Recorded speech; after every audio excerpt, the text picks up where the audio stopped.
Hey guys, tonight we dive into the shadowy corners of Tudor England, where the flicker of candlelight in your chamber reveals not just soaked sheets and whispered promises, but the looming presence of the church dictating every sigh and touch. You lie there, heart racing, the heavy tapestries muffling the world outside, but you can't shake the feeling that divine eyes are peering through the cracks, judging your every move. You probably won't expect what I'm about to tell you next. Turns out, getting intimate wasn't just about passion. It was a battlefield of sin and salvation, where one wrong position could land you in eternal flames. So before you listen to my story, give me a like and subscribe so I know you're still listening with me. You awaken in the dim light of a Tudor dawn, the air thick with the scent of wood smoke and lavender strewn across the rush-strewn floor to mask any lingering odors from the night before. Your bed, a massive four-poster affair with curtains drawn tight for privacy, feels like a fortress against the world but not against the church's unyielding grip.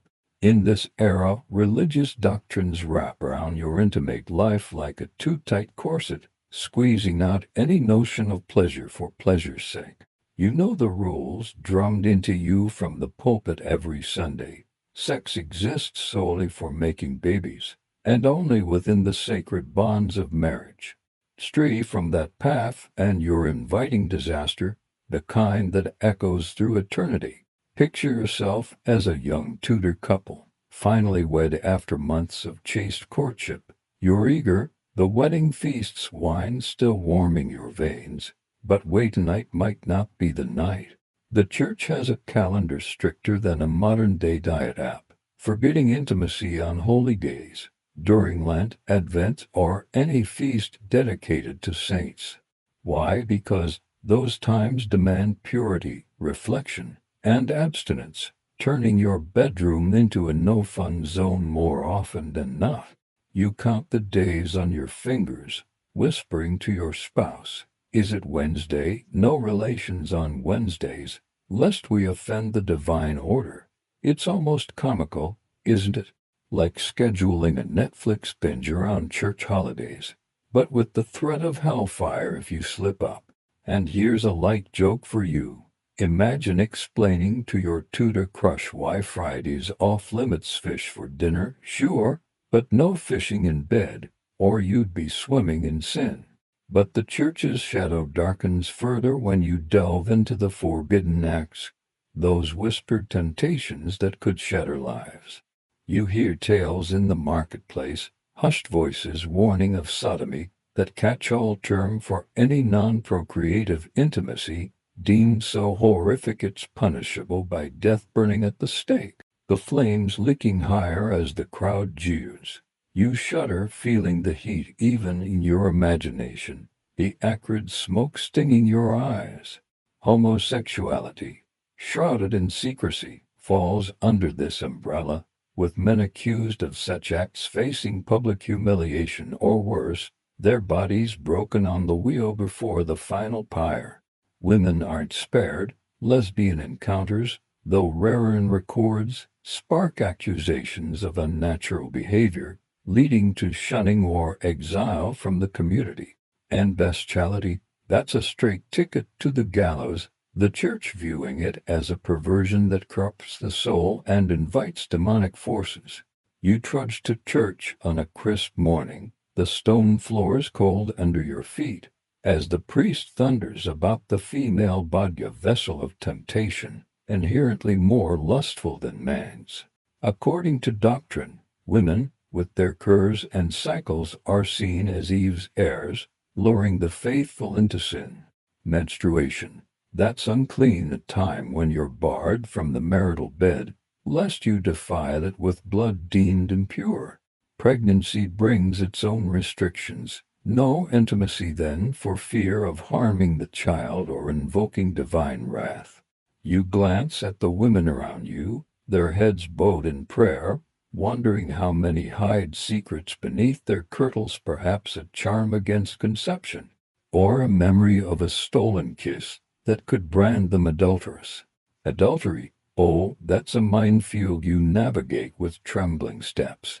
If you're caught, the consequences are terrifying. Public penance, where you stand before the congregation in a white sheet, candle in hand, confessing your shame as neighbors whisper and point. For nobles, it might mean divorce or exile, but for common folk, it's stocks or whipping, the lash cracking against your back in rhythmic agony. And if witchcraft enters the picture, scholars debate openly whether the church's hysteria amplified these fears, but you feel the chill, accusations often tied to sexual deviance. Women labeled witches for alleged pacts with the devil involving carnal rites. You imagine the trials, the water ordeal where you're bound and dunk it if you float, you're guilty, doomed to burn if you sink, innocent but drowned. The sensory overload hits you. The icy river water flooding your lungs, the roar of the mob, the metallic tang of fear on your tongue. Yet, in this oppressive atmosphere, you find quirky tidbits that lighten the load, like the belief in humoral balance dictating your desires. Too much heat in your blood, you're prone to lusts, so bleed yourself or down a cooling potion of herbs. It's oddly modern, isn't it, like blaming your bad decisions on a hormonal imbalance, but with leeches instead of therapy. And here's another gentle jab. Tudors thought certain positions were sinful because they mimicked animals. So missionary it is, folks know, getting creative. Or you'd be barking up the wrong theological tree. The Reformation stirs things up as you witness Henry VIII's break from Rome, shifting from Catholic rigidity to Protestant emphasis on marital fidelity without the saints' day bans. But the core remains: sex is duty, not delight. You ponder the scholarly debates. Did everyday Tudors really adhere to these rules, or was it all pulpit bluster while behind closed doors Patchen ruled? Evidence suggests a mix. Court records brim with bastards and bawdy songs, hinting at rebellion against the divine leash. As you drift through these doctrines, the Church's influence feels like a heavy blanket smothering spontaneity. Forbidden fruits tempt you: masturbation, labeled self-abuse, and a waste of seed earning penance or worse. You chuckle softly at the absurdity. In a time of codpieces flaunting virility, private relief is a no-go, like owning a sports car but never taking it for a spin. The consequences for straying pile up. Excommunication cuts you from sacraments, leaving your soul adrift, while societal scorn brands you forever. You sense the terror in the air, the way religious fervor turns neighbors into spies, reporting whispers of infidelity to ecclesiastical courts. Fornication before marriage, that's a fine or public whipping, the sting lingering long after. And for those in the steuse brothels of Southwark, single women plying their trade are denied church burial, consigned to unhallowed ground, their souls eternally wandering. It's horrific, the way doctrine dehumanizes, turning bodies into battlegrounds. But amid the dread, you find a sliver of humanity. Couples clinging to allowed moments, their touches tentative yet tender under the Church's watchful eye. You lie back, the feather mattress cradling you, pondering how these rules shaped every embrace, every longing glance. The sensory world envelops you: the rustle of linen, the faint echo of Vespers bells, a reminder that intimacy here is never truly private. And here's one last light-hearted aside. If Tudors had dating apps, the bio would read, "Seeking procreative partner. No Sundays." Must love humoral balance. Makes modern romance seem downright liberated, doesn't it? You step into the bustling churchyard on your wedding day, the air alive with the peal of bells, and the sweet scent of strewn roses underfoot, their petals crushed into a fragrant carpet that sticks to your shoes. The Church's doctrines, still echoing in your mind from those endless sermons, now frame this moment as the gateway to sanctioned intimacy. a license for what was forbidden just yesterday. But even here in the glow of marital bonds, the rules cling like damp wool, reminding you that passion must bow to propriety. You clasp hands with your betrothed at the church door, exchanging vows in the open air as custom demands, the crowd of kin and neighbors pressing close, their breaths mingling with the incense wafting from within. It's a public affair, this union, not some hushed elopement. Witnesses are key, ensuring no later disputes over whether the words were truly spoken or the ring properly placed on your finger. The ceremony unfolds with ritual precision, a mainstream cornerstone of Tudor life where marriages often seal alliances more than sparkles of love. You repeat the priest's words, promising to love, honor, and obey if you're the groom, to endow with worldly goods while the church blesses the match, transforming you from sinners in waiting to a holy pair tasked with populating the realm. Inside the nave, the mass follows, with you kneeling on embroidered cushions if you're of means, the cool stone seeping through your finest attire. A quirky tidbit tickles your thoughts amid the solemnity. For the elite, the bedding ceremony awaits, where friends and family escort you to the chamber, drawing back the curtains to witness the consummation, tossing stockings and jesting to ease the awkwardness.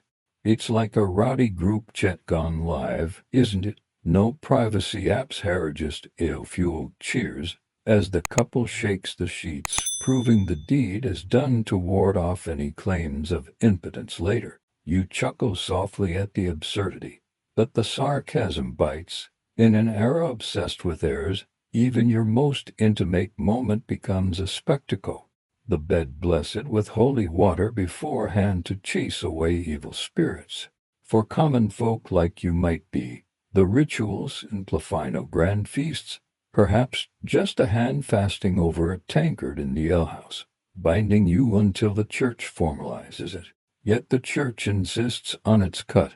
Clandestine marriages risk bigamy charges if one party wanders, and scholars openly debate whether such informal unions truly counted before the Reformation tightened the reins. Was a simple promise enough, or did the priest's blessing make it real? Court records brim with cases, hinting at a fuzzy line that left many in limbo. As the day wears on, you retire to the feast hall, tables groaning under roasted meats and spice wines, the air thick with laughter and the strum of lute-surging dances that mimic courtship's tease close enough to feel the heat, but not too close, lest tongues wag. Your new spouse whispers promises in your ear, the thrill building, but you know the hidden sins lurk just beyond this joy. Adultery, that dark underbelly, waits like a shadow in the rushes, ready to unravel it all. You glance around the merry crowd, wondering who among them harbors secrets, a stolen glance, a forbidden tryst that could lead to brutal reckonings. Picture yourself months later, the honeymoon glow faded, temptation creeping in like fog off the Thames. Maybe it's a comely servant or a neighbor's spouse, eyes meeting over market stalls scented with fresh bread and herbs.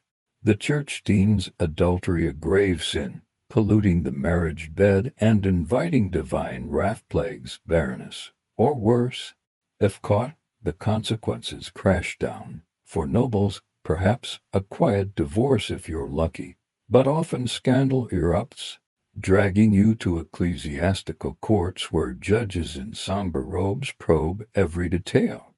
You stand there, palms sweating, as witnesses recount sightings, a late-night rendezvous in the garden, moonlight filtering through leaves, the rustle of skirts betraying you.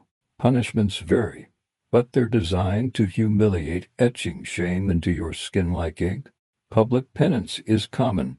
You parade through the streets in a white sheet, bareheaded and barefoot, the rough cobbles biting your soles, a candle flickering in your hand as villagers jeer. Harlot, they cry, or cuckold.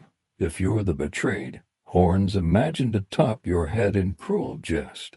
For repeat offenders, it's the stalks, your neck and wrists locked in wood, rotten fruit splattering your face with sticky rot, the metallic taste of blood from a split lip.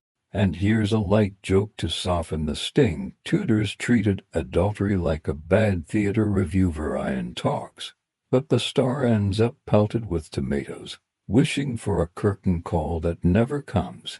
But the horror deepens for women, often branded more harshly, their reputations shattered like fragile glass. You imagine the ducking stool for scolds how tied to nagging, it overlaps with sexual scandals plunged into icy river water, gasping for air as the crowd cheers the cooling of your ardor. Adultery could spark violence too. Jealous husbands wield knives or fists, leaving bruises blooming like dark flowers under your kirtle. In extreme cases, it's the gallows, especially if treason mingles in, like with royal consorts whose infidelity Israel or rumored led to the block, the axes thud echoing your final prayers.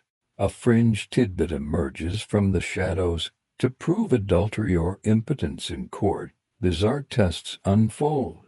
For impotence claims in annulment suits, you're examined by honest women who attempt to arouse you, their hands clinical yet invasive, reporting back if the member rises.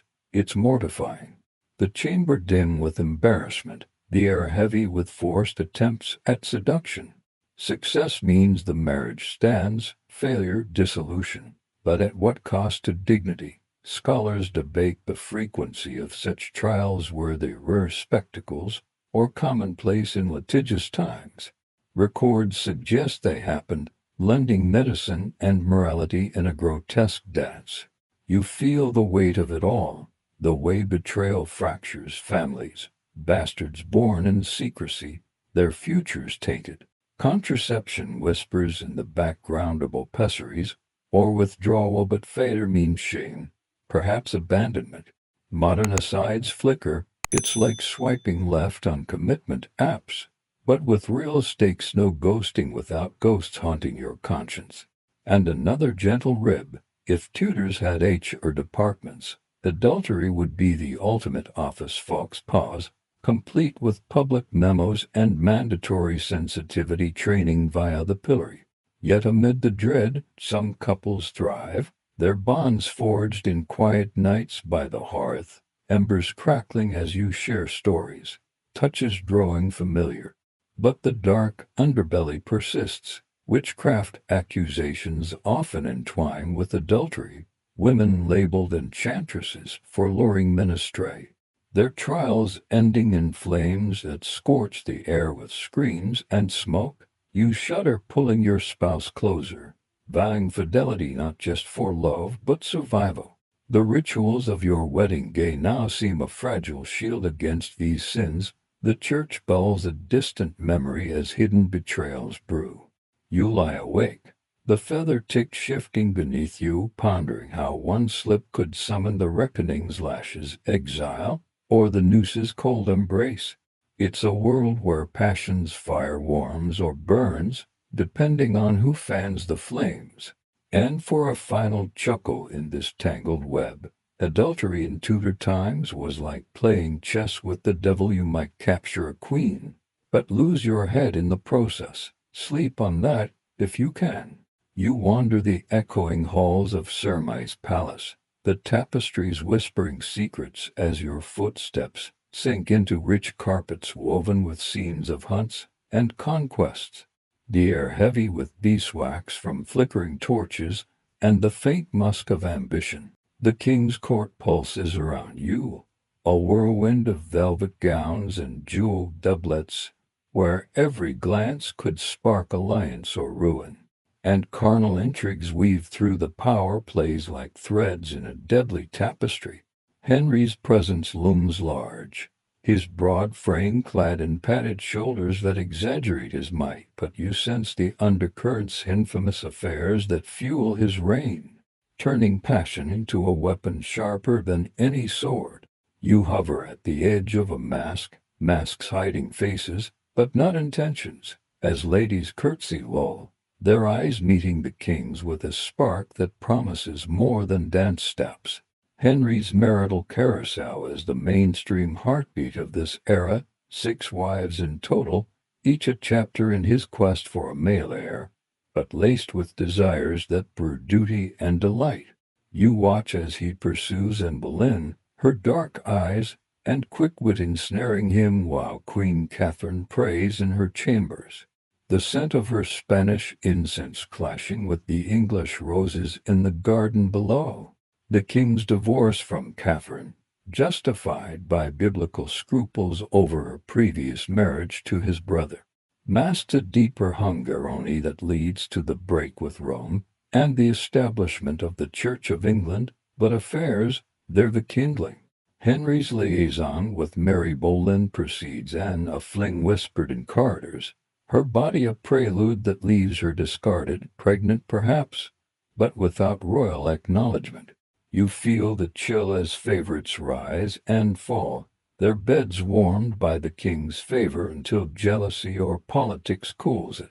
The perilous games unfold in shadowed alcoves, where passion and power entwine like lovers in a forbidden embrace. You slip into a privy chamber, the door creaking softly, overhearing courtiers gossip about Bessie Blount, Henry's mistress who bore him a son, Fitzroy, proof of his virility paraded like a trophy. Yet the horror lies in the endings, affairs that sour lead to accusations, trials, and the scaffold's grim shadow. And Boleyn's fall is a masterclass in discharge with adultery, incest, and treason, her lovers executed in a bloodbath that stains Tower Green. You imagine the scene, the crowd's hush broken by the axe's swing, heads rolling with a thud that echoes your pounding heart, the metallic scent of blood mingling with the river's damp breeze. Was it jealousy over Jane Seymour, or political maneuvering? Scholars openly debate whether Anne's miscarriages sealed her fate more than any rumored infidelity. Evidence thin but execution swift. A quirky tidbit surfaces amid the intrigue, Henry's infamous codpiece, that bulging accessor proclaiming potency, often stuffed with padding to impress, like a Tudor version of photoshopped profiles. You smirk at the thought strutting through court with exaggerated manhood, yet rumors swirl of his later struggles, potions gulped down to stoke the fires that dim with age.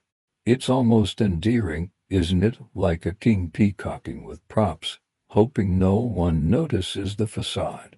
But sarcasm whispers, in a court where size matters for thrones and egos, one wrong whisper about inadequacy could topple empires, or at least heads.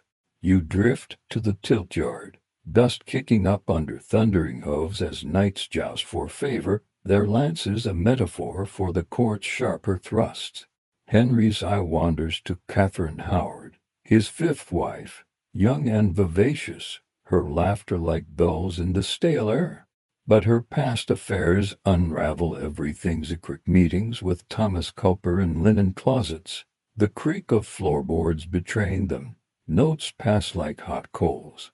The reckoning is brutal, rests in the night, torches flaring as guards drag suspects away, their screams muffled by stone walls.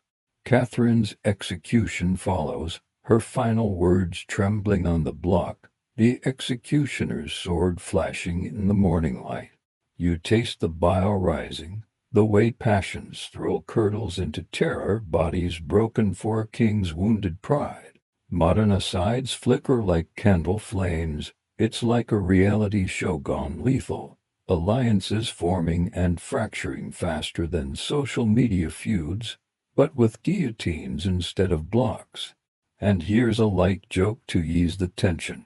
Henry collected wives like stamps, but when they lost their stick, off with their headstock about a royal postage due.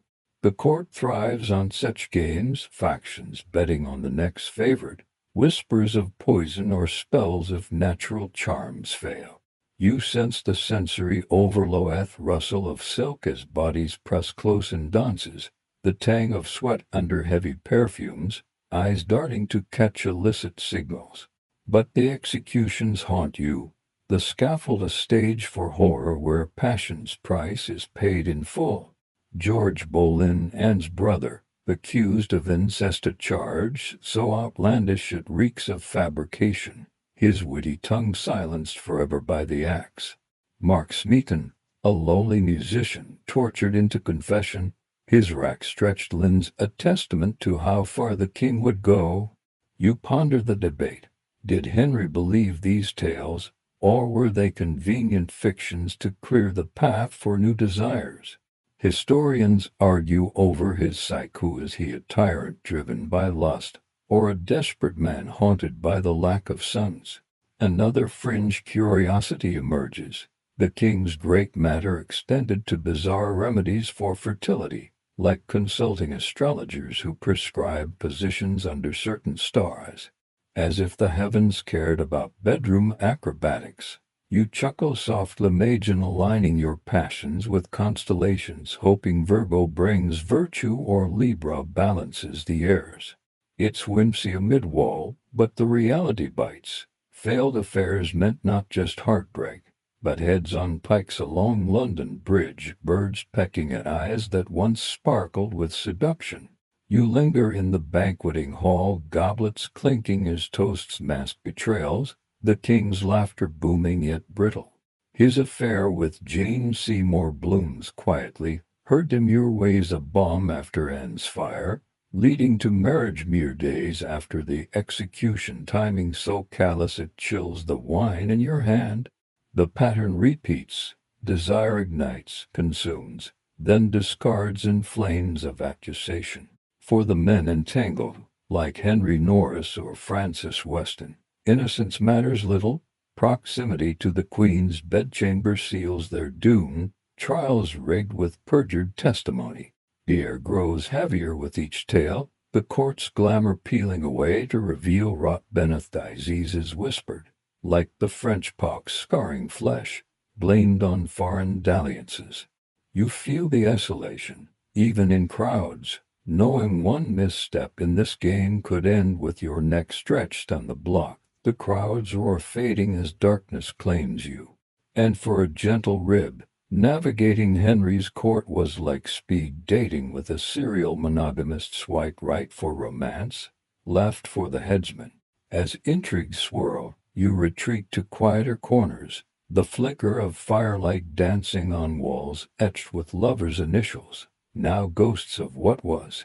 The king's passions drive the realm, but at what cost? Executions punctuate the era, bodies dangling from gibbets as warnings, the wind whistling through bones like a mournful lullaby. Yet life pulses on, new faces entering the fray, unaware or uncaring of the perils ahead.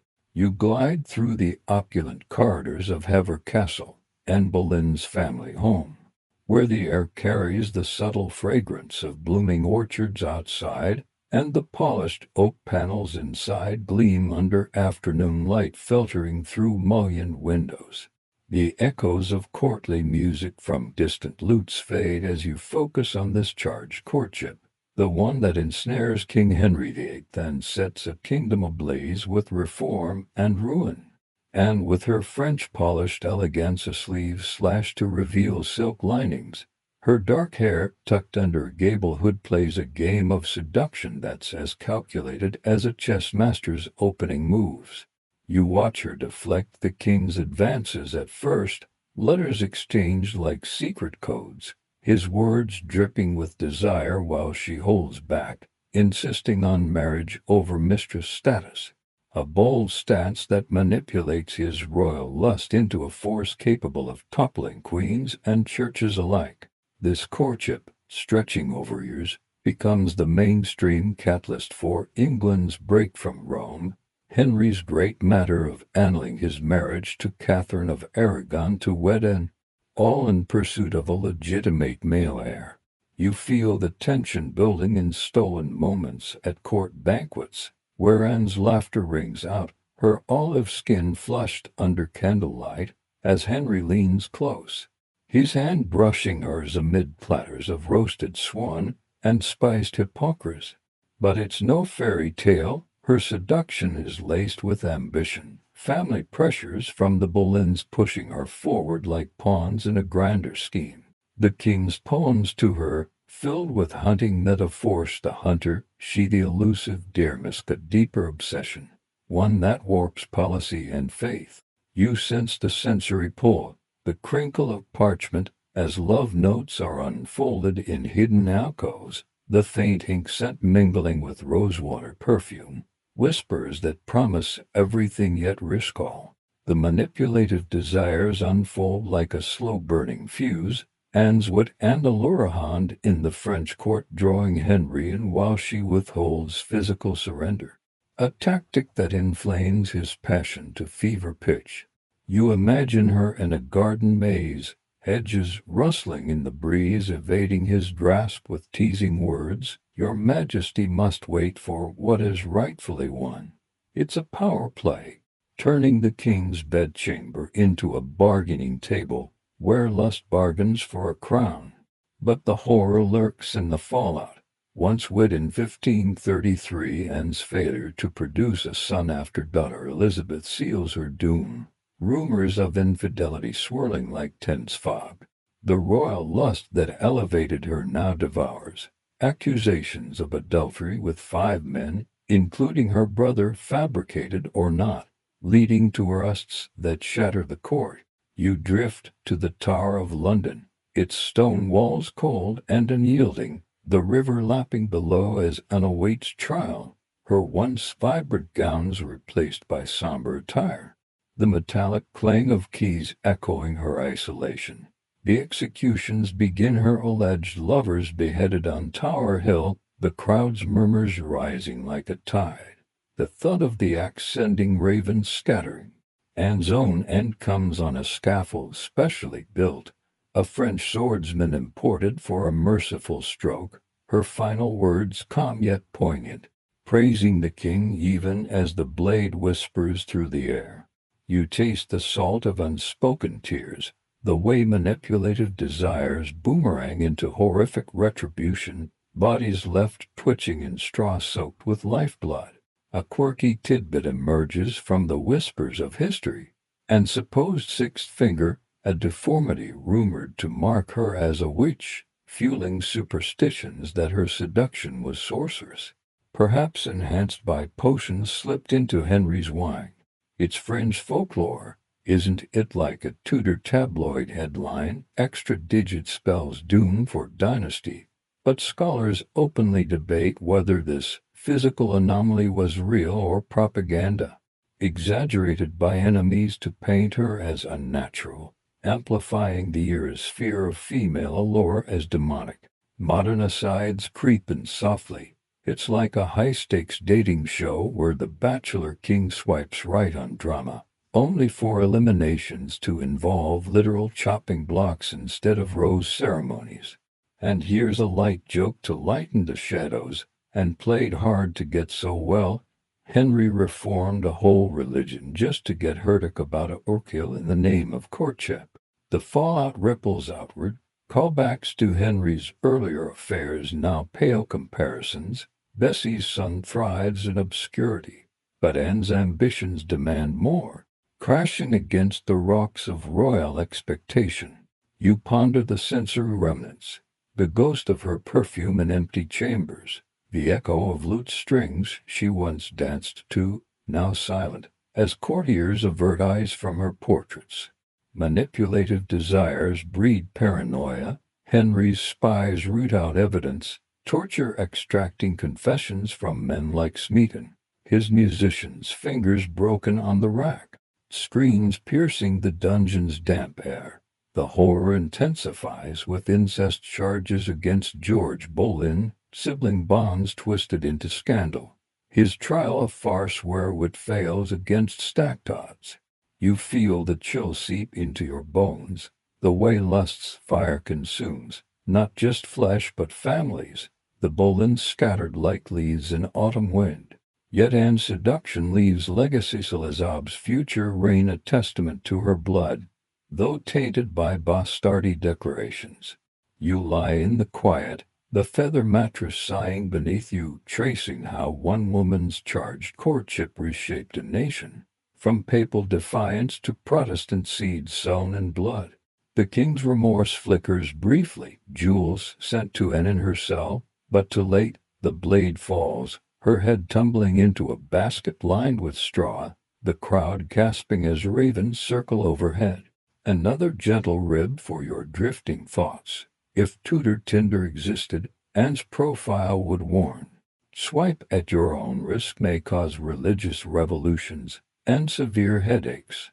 The fallout's horror lingers. Executions a public spectacle. Heads displayed on spikes along the bridge. Eyes pecked hollow by birds, a grim reminder of royal lust's price. You sense the debate among historians. Was Anne a victim of her own manipulations, or a pawn in Henry's Arab-obsessed game? Evidence sways, letters and chronicles offering glimpses but no absolutes. As the narrative threads pull tighter, callbacks to court intrigues remind you of the pattern passion ignites, then incinerates. Anne's story stands as the pinnacle, her seduction a spark that engulfs queens and commoners alike in flames of accusation and axe.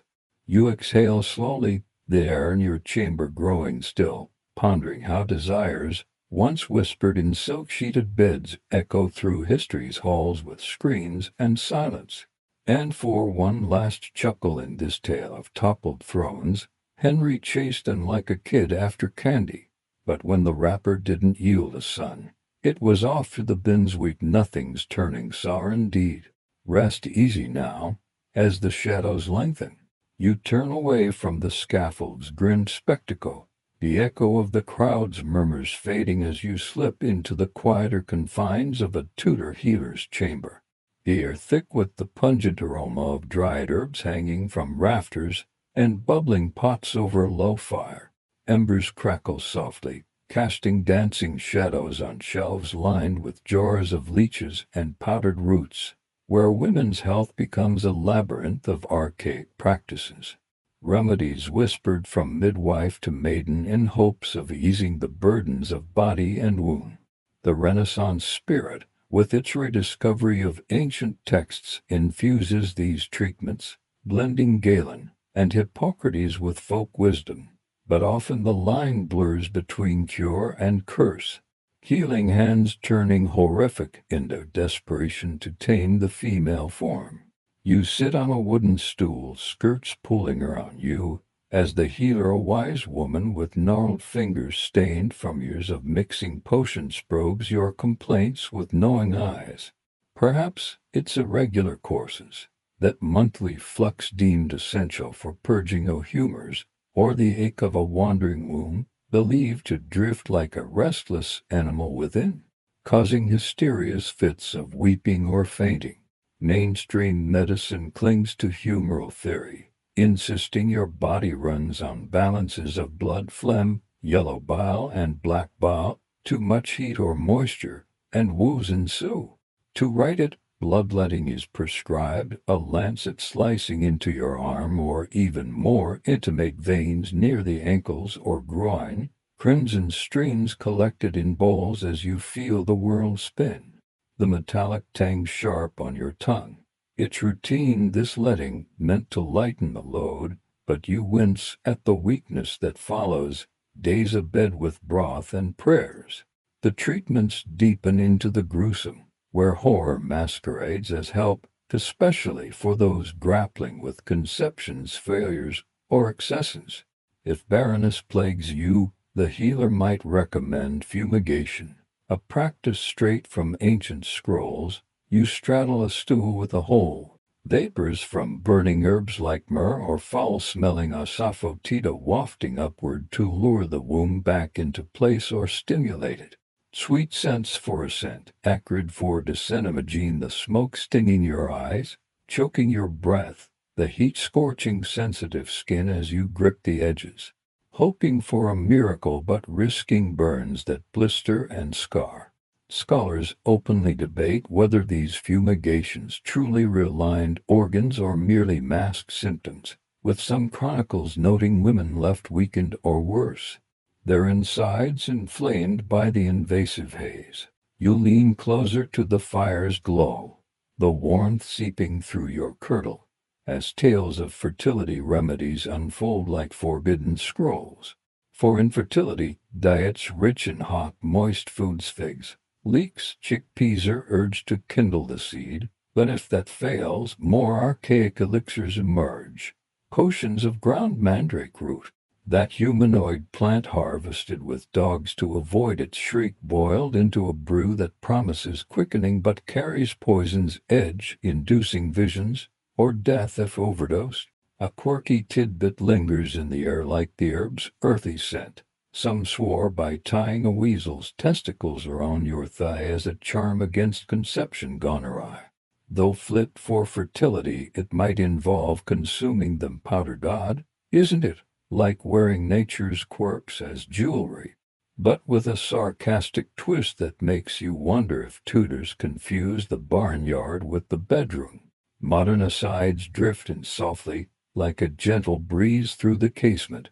It's akin to today's wellness trends, guzzling green smoothies for glow. But back then, one wrong herb could turn your insides to fire. And here's a light joke to soften the edge if your womb wandered. Tudors fumigated at home like calling a lost pet with treats, except the treats were smoking weeds. And the pet might bite back with blisters. The horror intensifies with venereal ailments. That French pox spreading through the realm's beds, treated with mercury salves rubbed into sores. The metals gleam, hiding its toxin as it rots teeth and bones, leaving you trembling with sweats and madness. You imagine the application, cold ointment on inflamed skin, the burn seeping deep, blurring cure with torment as limbs weaken and minds fray. Childbirth's perils loom largest in this realm of remedies gone wrong, where women's health teeters on the knife edge. You lie on a birthing stool, the room dim with tallow candles flickering, midwives chanting prayers as labor drags. If breech or stalled, they reach for hook-crooked instruments to pull the child, tearing flesh in a gruesome tug-of-war that saves one life at the other's expense. Blood slick on the rushes below, the screams echoing like thunder. For postpartum woes, like the green sickness of anemia, iron-rich tonics or more bloodletting follow, a cycle of depletion that leaves you pale and faint. Sensory details envelop you, the sticky warmth of sweat, the sharp bite of vinegar-soaked cloths pressed to wounds, the low hum of incantations blending church and charm. Yet the archaic extends to preventing what nature intends, though whispered only in shadows, for the church frowns on thwarting God's will. Pessaries of wool dipped in acacia gum or ruin cirque like barriers, their bitterness meant to kill seed, but often inflaming tissues to raw agony. Abortifacients, those desperate draughts of pennyroyal or savin, promise release but deliver hemorrhage, cramps twisting like knives as you curl on the pallet, praying for mercy amid the horror. A fringe tidbit surfaces from healers' war. Some used quicksilver mercules in tiny doses to expel unwanted burdens, but it blurred into poison, corroding from within. A slow dissolve of health for secrecy's sake. You chuckle faintly at the irony. Tudors chased conception with sparrow brains, then fled it with toxins like dieting with cake one day, arsenic the next. The debate rages in scholarly circles. Did these practices empower women in controlling their fates, or ensnare them in cycles of suffering? With records showing deaths from botched brews far outnumbering successes. You ponder it, the fire popping as embers settle, callbacks to courtly desires now grounded in bodily reality, sans miscarriages perhaps probed with similar probes. Her wound deemed faulty by kings, physicians wielding leeches and stars. As remedies unfold, the healer's voice lulls with ASMR whispers, detailing cauterization for warts or fluxes, hot iron sealing wounds with sizzle and smoke, the scent of charred flesh mingling with herbs. It's a world where medicine mimics torture, tools glinting in firelight, your skin prickling at the thought. For menstrual suppression, if deemed excessive, purges of senna or rhubarb scour the gut, leaving you weakened on the privy, the cramps echo of labor's pangs. You rise slowly, the chamber's heaviness clinging like damp linen, grateful for the door's creak promising fresh air. These practices, born of Renaissance curiosity, often spiraled into nightmares. Women's bodies battlefields for balance, and for another gentle jab. Treating hysteria with smells was like perfume shopping for your organs picked the wrong scent, and you'd be fuming in more ways than one. The blur of healing and horror lingers, a reminder that in seeking control, Tudors danced with danger, their remedies as fickle as the humors they chased. You step out, the night air cool on your flushed cheeks, wondering at the resilience woven into every woman's tale. One last chuckle whispers, if modern spas offered Tudor facials with mercury, we'd call it glow up gone Gothic shine bright. But at what price? Drift now into quieter dreams. You emerge from the healer's din sanctuary into the twilight haze of Hampton Court, where the sprawling red brick palace looms like a weary giant, its chimneys puffing smoke that curls lazily into the cooling air, carrying hints of roasted venison from distant kitchens. The years have marched on, and now you find yourself shadowing an aging tyrant, Henry VIII in his later decades, his once mighty frame swollen with excess, the velvet of his robes straining against a girth that speaks of feasts more than feats. Waning virility haunts him like a persistent fog, sparking desperate cravings that ripple through the court, turning whispers of inadequacy into scandals that erupt with savage fury.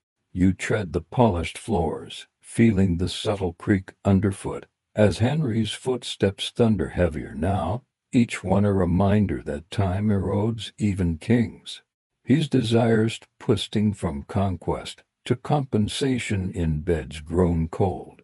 The mainstream chronicle of these years centers on his final marriages, a frantic bid for youth and heirs that exposes the tyrant's vulnerabilities. You watch as he weds Anne of Cleves in 1540, a political match brokered by portraits that flatter more than reality. Upon meeting, he recoils, dubbing her the Flanders mare, his distaste so profound the union remains unconsummated, annaled swiftly with claims of impotence thou only hers, never his own admitted. The air in their brief chamber hangs heavy with awkward silence, the scent of imported spices from her German entourage clashing with English ale, as excuses pile like discarded linens. Then comes Catherine Howard, barely out of her teens, her fresh bloom a stark contrast to Henry's ulcerated legs, wrapped in bandages that seep and sting. You sense the desperation in his gaze, candlelight flickering on her youthful skin as he courts her with jewels and jests, hoping her vitality will rekindle his own.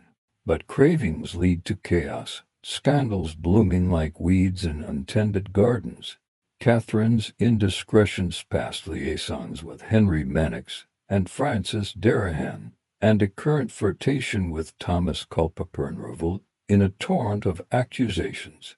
The king's jealousy igniting like dry tinder. You hover in the shadows of Windsor Castle, the wind howling through arrow slits as interrogations unfold, maids confessing to midnight meetings where notes pass under doors. The rustle of paper betraying secrets. Savage punishments follow, Dereham drawn and quartered, his body parts boiled and displayed, the acrid steam rising in the execution yard as crowds murmur in hushta. Culper beheaded, his final pleas echoing off stone walls, while Catherine faces the block at the Tower, her steps faltering on the scaffold, the morning mist dampening her gown. You feel the chill seep through your own attire, the way youthful Faulius innocent kisses in apple orchards or stolen glance morph into treason under an aging eye. A quirky tidbit flits through the court's gossip like a mischievous sprite. Henry's reliance on bizarre tonics to stoke his fires, including Canthara de Spanish fly ground into powders that promise ardor but deliver bladder agony, or even roasted sparrow brains, believed to boost manly essence, slurped down in wine that masks their gamey tang. It's fringe folly, isn't it, like a Tudor energy drink gone awry, blending bird bits with beetle wings for that extra pep. You smirk softly at the image. The king, quaffing these elixirs by the fireside, embers popping as he awaits a miracle, only to grumble through another restless night. Modern asides whisper in your ear like a confidant. It's comparable to today's midlife crises, splurging on sports cars or supplements. But Henry's version came with a side of scaffolds instead of therapy sessions.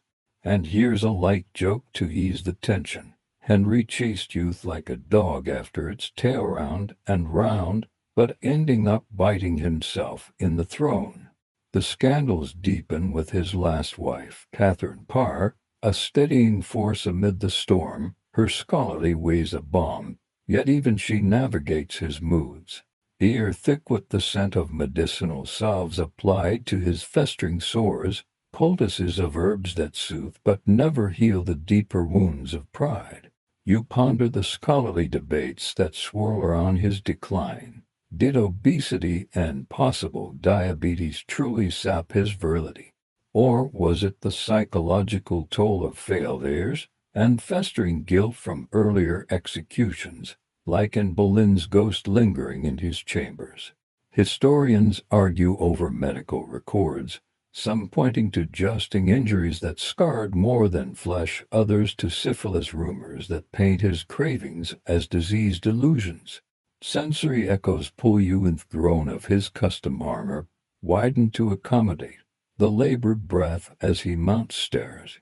Courtiers averting eyes from the king's frustrated rages that shatter goblets against walls, shards glinting in rushlight. Desperate measures extend to punishments for those who mock or exploit his weaknesses. A jester's quip about the royal bed earns the stocks, wood clamping tight as rotten eggs pelt the fool's face, the sticky mess dripping with humiliation. Youthful indiscretions among the young draw his wrath disproportionate, lest be caught in embraces flogged in the courtyard, lashes cracking like thunder, their cries mingling with the caw of ravens overhead. You taste the bitterness in the air, the way an aging tyrant's envy poisons the well, turning light-hearted trysts into capital crimes.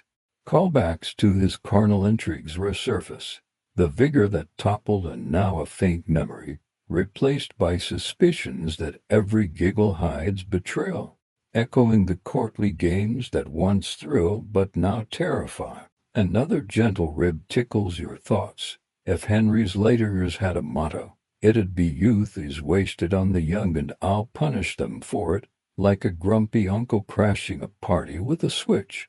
The scandals pile up, like the one with his daughter Mary's household, where flirtations lead to dismissals and whispers of disloyalty, the king's spies weaving webs that ensnare the innocent.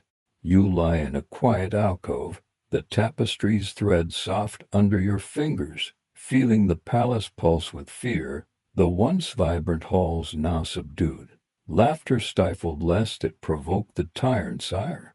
Waiting desires manifest in odd ways, slavish gifts to favorites, young men elevated for their company, though scholars debate if these were platonic or tinged with unspoken cravings. Records veiled in euphemism. The horror lies in the savagery. A suspected lover of Catherine Howard's maid tortured on the rack, limbs stretched until joints pop. The dungeon's damp chill amplifying screams that haunt your dreams. Yet amid the dread moments of pathos, emergency weeping alone by the hearth, the fire's warmth failing to chase the inner cold. His cravings a hollow echo of the passionate youth who reformed the church for love. You drift through these later years, the air growing heavier with impending end. Henry's bed a fortress of pillows propping his bulk, physicians hovering with leeches that suck greedily. Their slimy trails a metaphor for the life draining away. Scandals subside into resignation, but the punishments linger as warnings, gibbets creaking in the wind outside palace walls. And for one more light-hearted aside, Henry's desperate potions were like medieval Viagra, effective in theory, but with side effects that could ruffle more than feathers. The tyrant's twilight fades softly, cravings unmet, leaving a realm scarred by his savage grasp on youth. You exhale, the night deepening around you, whispers of history lulling you toward rest.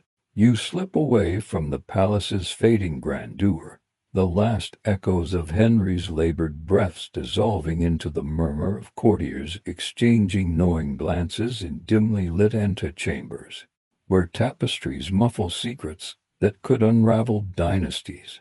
Now, you trace the shadows cast by royal mistresses, those enigmatic women who navigate the treacherous waters of favor and folly, their liaisons blooming in hidden alcoves scented with beeswax and forbidden perfumes. The culture of denial wraps around these affairs like a cloak of invisibility, society turning a blind eye to what everyone whispers about until danger strikes. And the stigmatized lives of illicit offspring emerge from the gloom, burdened by bloodlines that promise power yet deliver peril. Picture yourself as one of these mistresses, perhaps Bessie Blount, Henry's early flame, your belly swelling in seclusion at a remote manor, the air heavy with the earthy tang of hay from nearby stables, and the soothing hum of bees in the herb garden outside.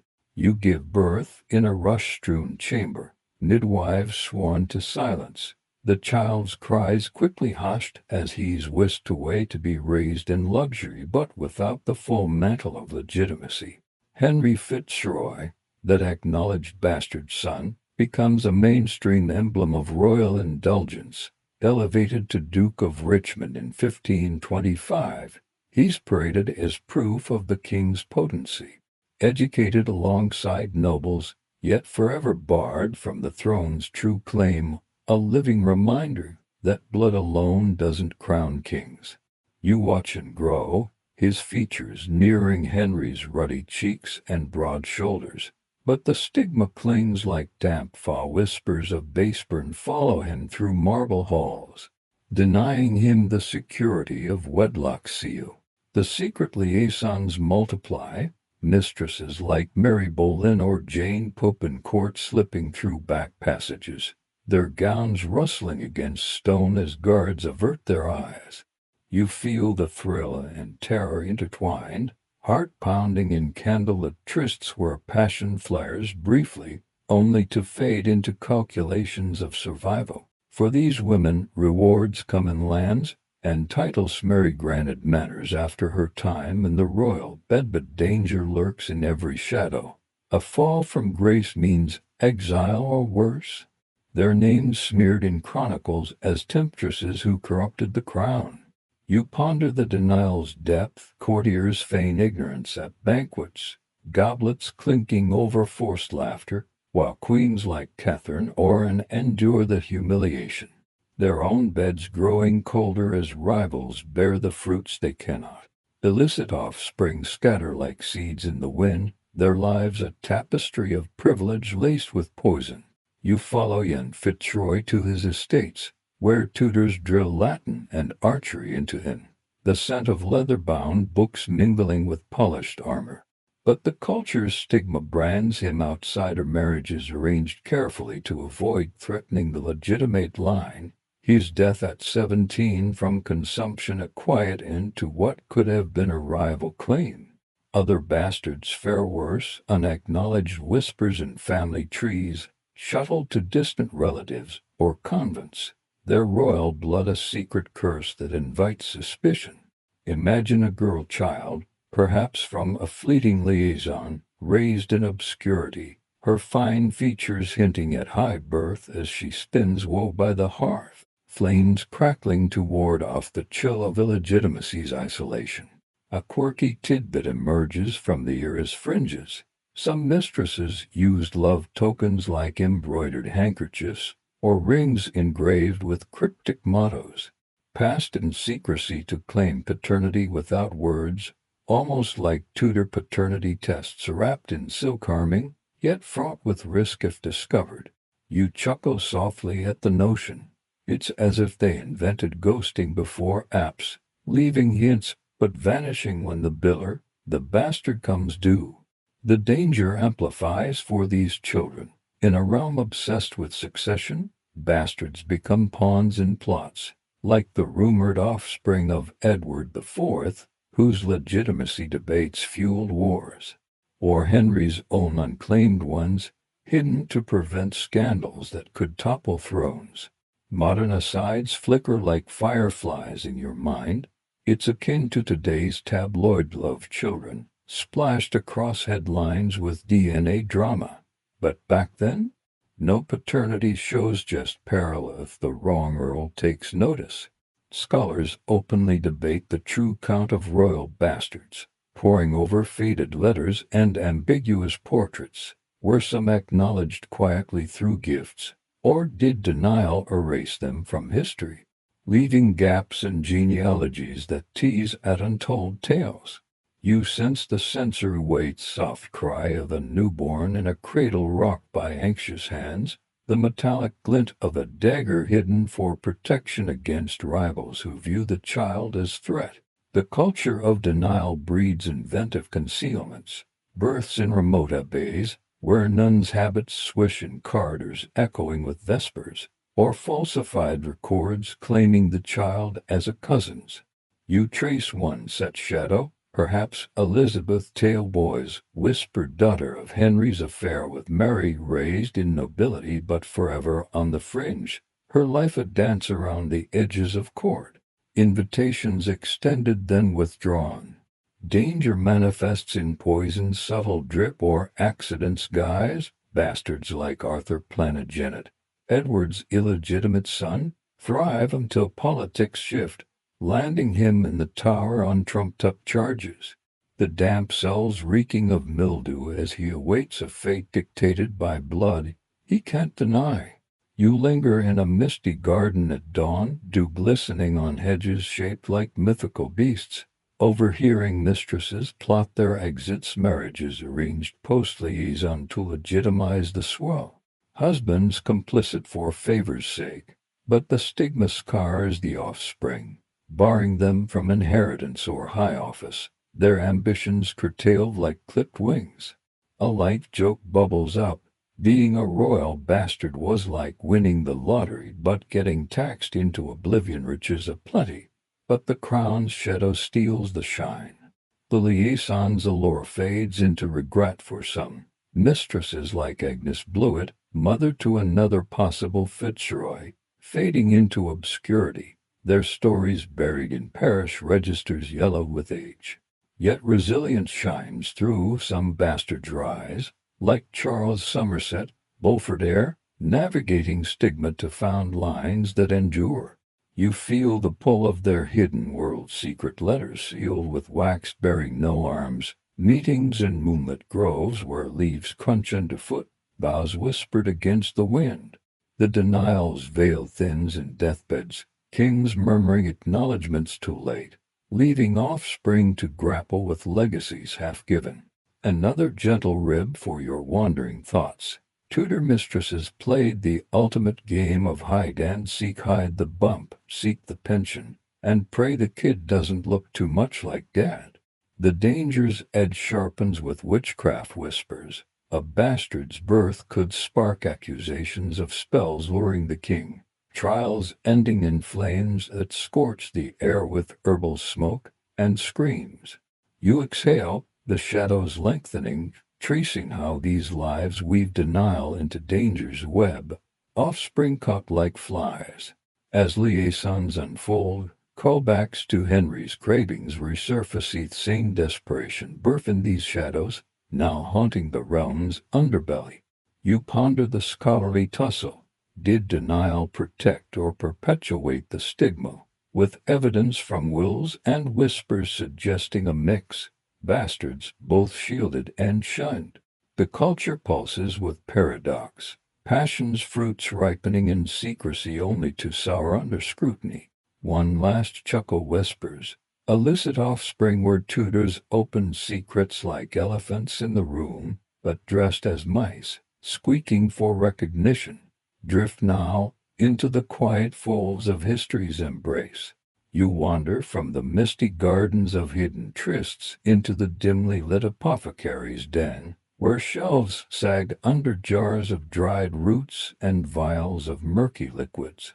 The air thick with the earthy tang of herbs and the faint, acrid bite of simmering brews over a low flame. These potions of lust and peril, whispered about in taverns and scribbled in forbidden handbooks, promise to ignite desires or quench them, but often they dance on the edge of ecstasy and agony, their ingredients harvested from nature's darker corners.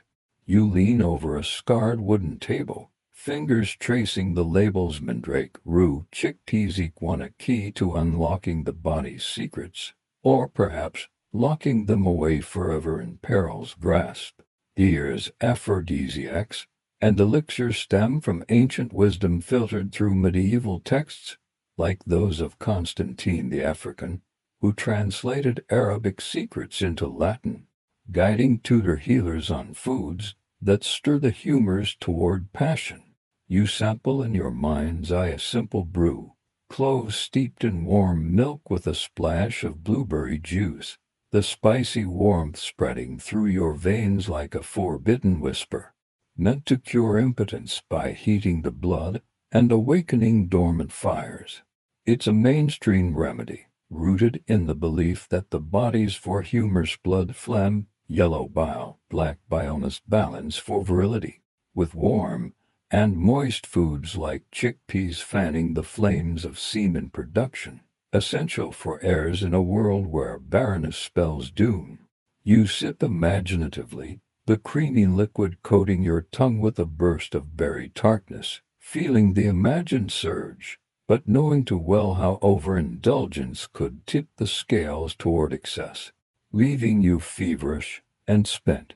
Yet peril lurks in these promises, deadly ingredients masquerading as saviors of the bedchamber. Take Spanish fly, that emerald green powder ground from blister beetles, stirred into wines or ointments to create a rush of heat that mimics arousal.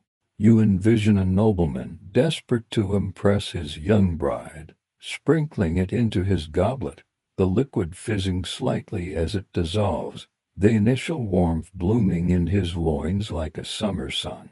But all the agony that follows, blisters forming inside, kidneys failing, a slow poison that rumors say felled Ferdinand of Aragon himself, Henry VIII's father-in-law. After he dosed himself to match his teenage wife's vigor, his body convulsing in final throes. It's no gentle tease. This elixir promises ecstasy but delivers torment, the body's betrayal as swift as a dagger's twist. Sensory echoes haunt you, the metallic taste on the lips, the burning crawl up the throat, skin flushing red before paling in death's shadow.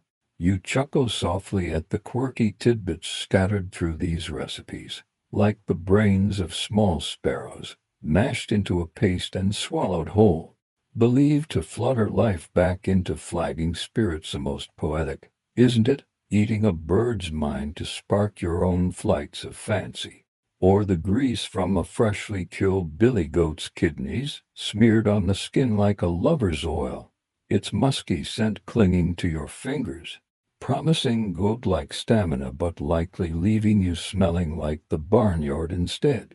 Modern asides flicker. It's like popping a dubious supplement from a shady online ad, hoping for fireworks, but risking a trip to there. And here's a light joke to tickle your thoughts. Tudors chased lust with sparrow brain talk about bird-brained ideas for getting your pack on. For those plagued by too much desire, the elixirs turn suppressant, and aphrodisiacs to cool the ardor that could lead to scandalous liaisons or unwanted bastards. You picture a monk in his cell, grinding rue into a bitter powder, mixing it with water lilies for a 40-day draught that dries the seed, the floral scent masking the astringent bite as it slides down, sedating the body like a heavy blanket over flames. Lentil water infused with cauliflower seeds, vinegary and cold, quenches the heat, leaving you languid by the hearth, embers dying as your passions do. These were for the oversexed, perhaps a courtier fighting temptations in Henry's halls, or a wife weary of her husband's wandering eye.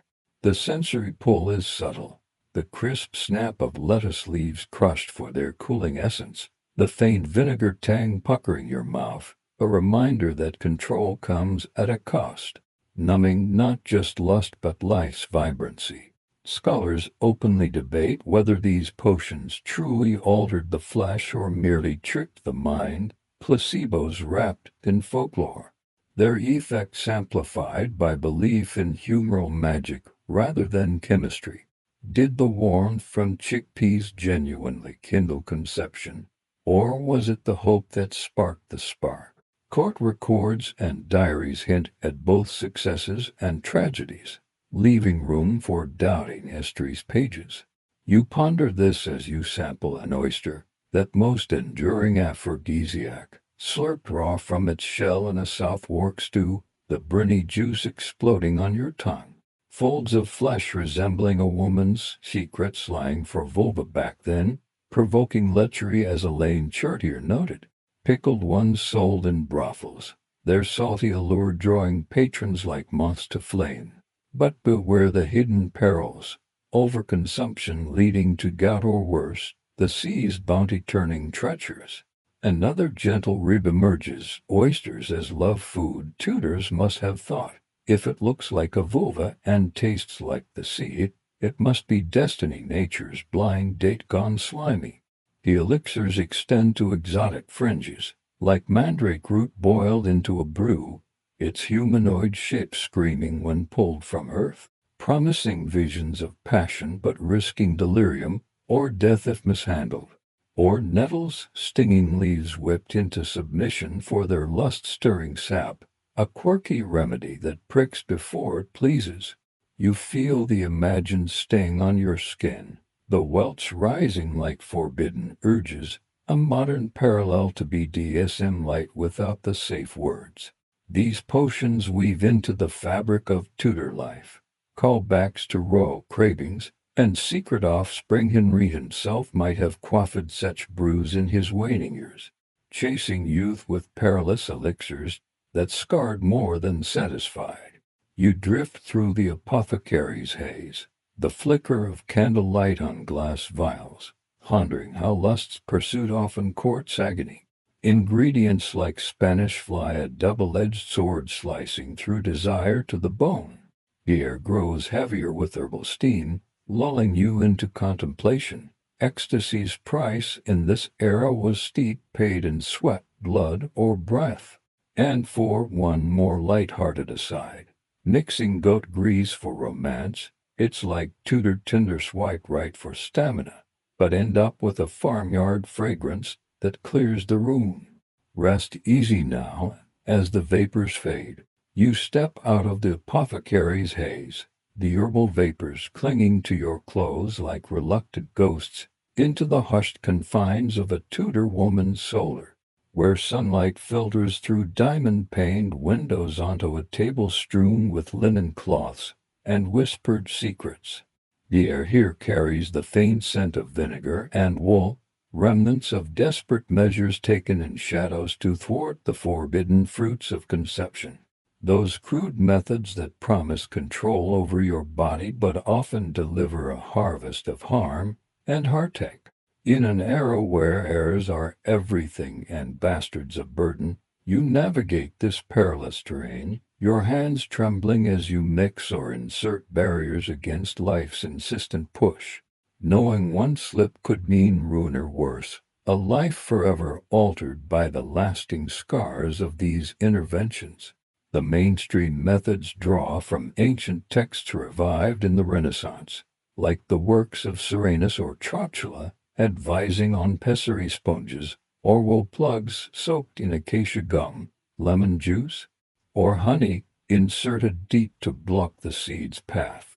You imagine the process in the dim light of your chamber, the sponge squishing between your fingers, tart citrus stinging your skin as you position it, hoping its acidity will sour the worm's welcome.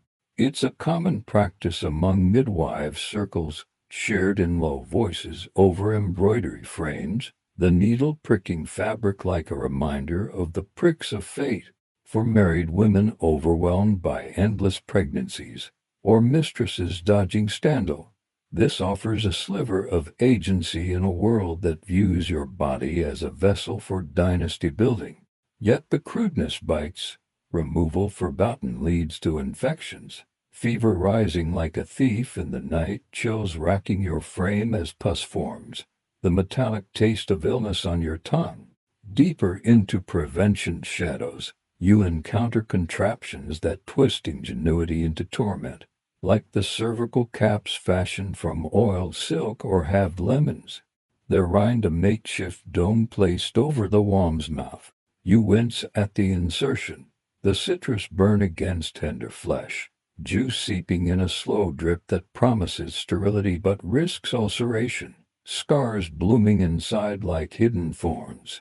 For the bold, there's the womb veil, a disk of gold or silver, etched perhaps with protective charms threaded onto a string for retrieve luxury for the elite, but peril for all, as slippage could embed it, requiring hooks to fish it out, tearing tissues in a gruesome echo of childbirth stools.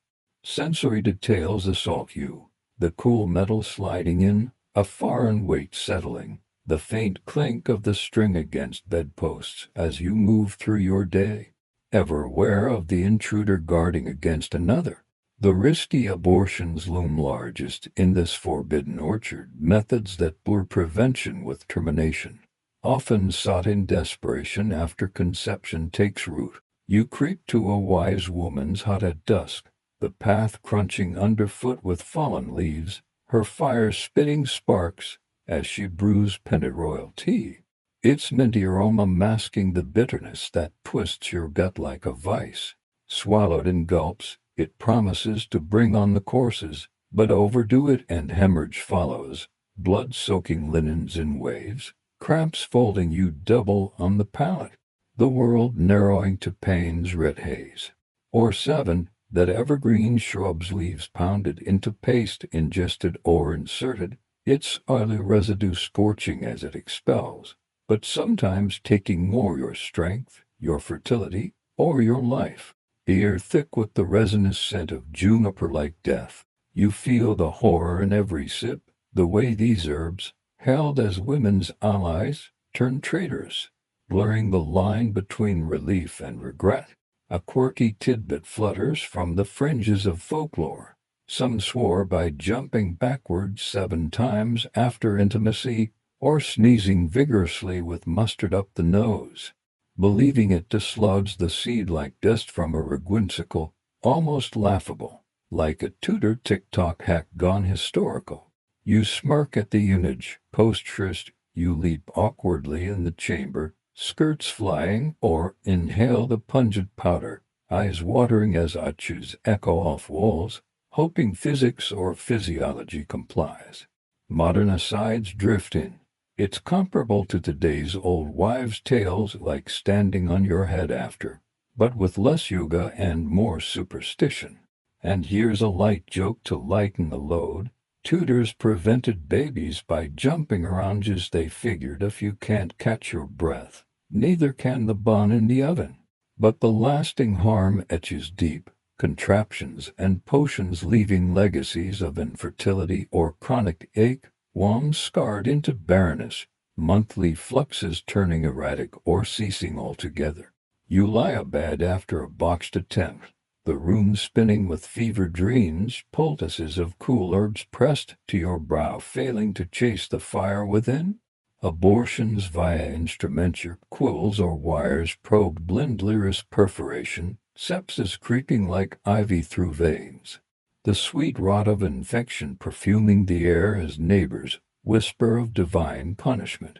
For the poor it's surrogate of rye, that fungal poison baked into bread, inducing contractions that mimic labor's agony but without the joy, limbs convulsing, as the body purges in spasms.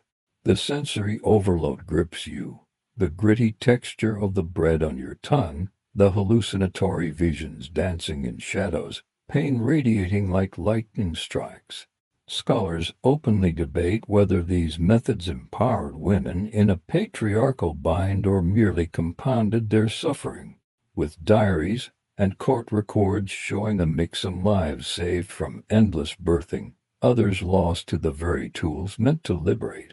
Did the knowledge passed in women's networks foster solidarity, or isolating secrecy's shame? Evidence sways, herbals praising efficacy while graveyards tell tales of the fallen. You ponder this, the solar's quiet broken by a distant lute, callbacks to potions of lust now inverted, the same mandrake that stirred desire here aborts it, a dual-edged root in nature's pharmacy. Another gentle rib tickles, using lemons as barriers. It's like citrusing up your love life, or if it works, bitter if it doesn't, and always a peel away from disaster. The risks mount with each tale, animal intestines fashioned into shields, precursors to condoms, tied with ribbons but prone to slippage or rupture, diseases slipping through like uninvited guests. Oiled and scented with rose water, they offer a slippery safeguard, but failure means the very offspring you sought to avoid, or worse, the pox's scars marring skin and soul. You trace the emotional toll, the way prevention's fruits sour into isolation, husbands suspecting infidelity when no child comes, or midwives accused of witchcraft for their herbal arts. Trials ending in dunkings where cold water judges your fate. The contraption's harm lingers physically to adhesions forming inside, future pregnancies ectopic in deadly tubes twisted like knotted threads. In this world, thwarting conception is a gamble with loaded dice, the house always winning in pain or peril. And for one last chuckle amid the shadows, Tudor abortions with herbs were like brewing tea, for to accept one guest never arrives, and the host might not survive the party. You exhale slowly, the soul is like dinning as evening creeps. These methods a testament to resilience wrapped in risk, bodies bearing the brunt of era's expectations. You ease away from the solar's fading light, the whispers of herbal warnings dissolving into the evening's hush, and find yourself drawn toward the flickering lanterns of Southwark stews, those notorious bathhouses and brothels clustered along the Thames South Bank, where the water laps lazily against wooden pilings slick with moss and secrets. The air grows thicker here, heavy with the steam of heated tubs, and the mingled scents of cheap ale, sweat-soaked linens, and the faint, floral perfumes hawked by vendors to mask less savory odors. This underworld of vice pulses with life after dark, a haven for the marginal as Idris travelers, and Rogueswell navigate its shadowy alleys, their laughter echoing off timber-framed walls as they barter for fleeting pleasures, in a realm where vengeance waits like a coiled serpent, ready to strike at the slightest provocation. The mainstream underbelly of Tudor society thrives in these licensed stews, regulated by the Bishop of Winchester since medieval times, who collects rents from the Winchester geese, as the women are called, their trade a taxable sin that fills church coffers while damning souls. You slip into a bathhouse, the warm water enveloping you in a communal tub where bodies mingle freely, men and women separated by custom, but not always by practice, the steam rising in curls that blur boundaries and inhibitions. Meals served on floating trays, roast fowl or peaston, these soaks into social affairs. But vice simmers beneath, propositions whispered over the splash of water, hands brushing under the surface in ways that invite disease or discovery. The pox, that dreaded French disease, spreads like wildfire through these waters, its sores blooming on skin like angry roses treated with mercury vapors and sweat boxes that leave you gasping. The metallic fumes scorching lungs and loosening teeth in a cure worse than the affliction. Diseases ravage this world, turning bodies into battlegrounds where vice's vengeance exacts a merciless toll on the marginalized. You watch a woman, her face painted with white lead to hide scars, ply her trade in a cramped chamber above the baths, rushes crunching underfoot as clients come and go, coins clinking into her palm. But syphilis gnaws at her, the great pox eroding bones and minds, leading to madness that sees victims wandering streets, babbling incoherently until confined to bedlams where chains rattle and screams pierce the night. Gonorrhea, the clap, strikes with burning pains, its discharge a humiliating secret treated with urethral injections of lead or silver nitrate, the sting like fire in your veins, leaving strictures that twist pleasure into agony forever. Sensory horrors assault you, each of pubic lice crawling in coarse hairs, dubbed crabs for their grip, combed out with fine-toothed tools or smeared with mercurial ointments that blister as they vanish. Witchcraft accusations weave through this vice, a fringed terror that brands the bold or unlucky as consorts of the devil, their herbal remedies for ailments twisted into evidence of spells. You hear tales of a stewholder accused of bewitching patrons into endless lust, her potions perhaps the same aphrodisiacs you sampled earlier in satanic brews, leading to trials where she's pricked for the devil's mark, needles probing flesh until blood flows or doesn't, sealing her fate. A quirky tidbit lingers in the steam. Some brothels kept black cats as mascots, believed to ward off evil. But in hysteria's grip, these felines become familiars, their purring a demonic hum that dooms owners to the stake, flames licking higher as crowds cheer the purification. It's oddly endearing in retrospect, like adopting a pet for pest control, only to have it rat you out in court. Modern asides murmur softly, it's like a seedy spa day gone supernatural, where a massage might come with a side of malediction. No refunds for hexes. And here's a light joke to miss the mood, Tudors and brothels chase tale. But if witchcraft entered the chat, it was less spellbinding romance and more burning passion literally. The merciless fates befall the marginalized with brutal efficiency.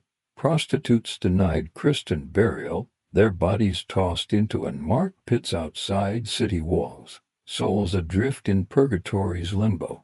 If caught in unlicensed vice, it's the carton paraded through streets in a tumbril, bare-shouldered and whipped, the lashes cracked, drawing blood that drips on cobbles. Jews raining down like stones. For foreigners or the poor, it's worse, branded on the cheek with a hot iron, the sizzle of flesh marking you forever as harlot, doors closing in every face. You drift deeper into a brothel's haze, candle flames guttering in drafts from ill-fitted doors, overhearing bawdy songs that mock the church's piety while inviting sin. Vengeance comes swift from rivals or reformers, a raid by constables, clubs swinging as they smash furniture, dragging women by hair into the night, their cries swallowed by river fog. Diseases compound the cruelty, herp sores that weep eternally or chancres that eat away at noses, leaving craters filled with wax prosthetics, a fringe fashion among the afflicted. Like Tudor contouring gone grotesque, you chuckle faintly, imagine swiping right in a bathhouse, aprophiles boasting pox-free since last Lent. But buyer beware, or you'd be itching for a refund. Scholars openly debate whether these stews empowered the marginalized by providing livelihoods or entrapped them in cycles of exploitation and illness, with ordinances showing regulation as both protection and profit, leaving room for interpretation in the year's moral ledgers. Callbacks to forbidden practices resurface each same preventives whispered here. Pessaries passed hand to hand, but failure means bastards raised in the shadows, or abortions in backrooms where screens blend with the bath's babble. The underworld thrives on such edges, vice a currency that buys brief joys but demands payment in suffering. Another gentle rib for the steamy air, bathhouses as hookup spots. It's like a Tudor hot tub time machine relaxing until the vengeance bubbles up and scalds everyone involved.